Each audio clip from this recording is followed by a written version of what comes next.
Back, summer break can be a mental health minefield for kids. A new survey shows nearly half of parents worry just as much or more about their child's mental health in the summer during the school year. Yeah, that's right. So from screen time to boredom and lack of routine, experts say that the emotional summer slide is real. So joining us this morning is our mental health expert, Dr. Sheryl Ziegler, with some tips to help kids stay grounded and emotionally well during the break. Dr. Sheryl Ziegler, good morning to you. Good morning. Well, you've been very busy lately, so thank you for making the time. We appreciate yes. it. Let me start with asking, why is summer just as stressful, if not more stressful for some kids and their parents as well? Yeah, I think, we know kids thrive off of routine.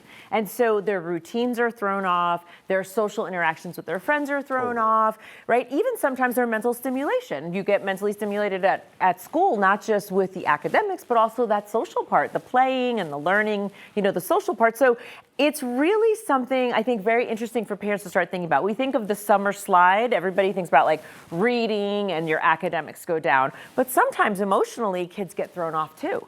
So you're talking about that routine. How can we keep a schedule without making it so rigid? Yes, and that's the key. Is like it's a hard balance, right? You want to provide, I like to say, like rituals and routines, but not that rigid schedule. So during the school year, we know, get out of the house at 7:10, the bus comes at 7:15. It's very rigid. By the minute. By the minute. But in the summertime, you just want to keep rituals and routines, meaning like we still get up, we still eat breakfast, get changed. And I know this sounds basic, but there are kids who don't get up, they don't eat breakfast, they go straight to a screen or the TV, they don't get out of their pajamas maybe for hours if they don't have things to do, they're not going outside and socializing. So even these basics, try to keep your kid on that kind of routine. It anchors them. That's why it can really help if you have those summer camps or anything like that to kind of get them, have a reason to get them up and out the door. I want to zone in on something that you said. You were talking about some of the emotional struggles that people may have. What are you talking about specifically, and how can parents spot signs of this? Yeah, so sometimes in the summer is when a kid may experience moodiness, which could be just moodiness. It could also be signs of depression. They could have anxiety. They might be, I'm scared to go to camp. I'm worried about it. Or I don't have anything to do. Or if older kids too, teenagers, I should have a job. Or my parents left me this long list. Right. And so that can feed some anxiety. So typically we'd see like depression or anxiety coming up.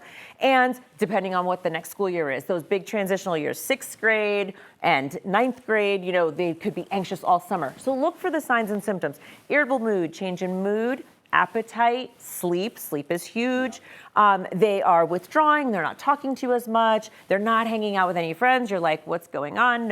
You're not going out, nobody's coming around. So any of those big markers around like social, sleep, food, and all of that are signs that you should check in, and parents should check in every day with their kid. Doesn't have to be weird or awkward, but just like, how was your day today? How's it going? Especially if you're a working parent and you're not really attuned to what they did all day long.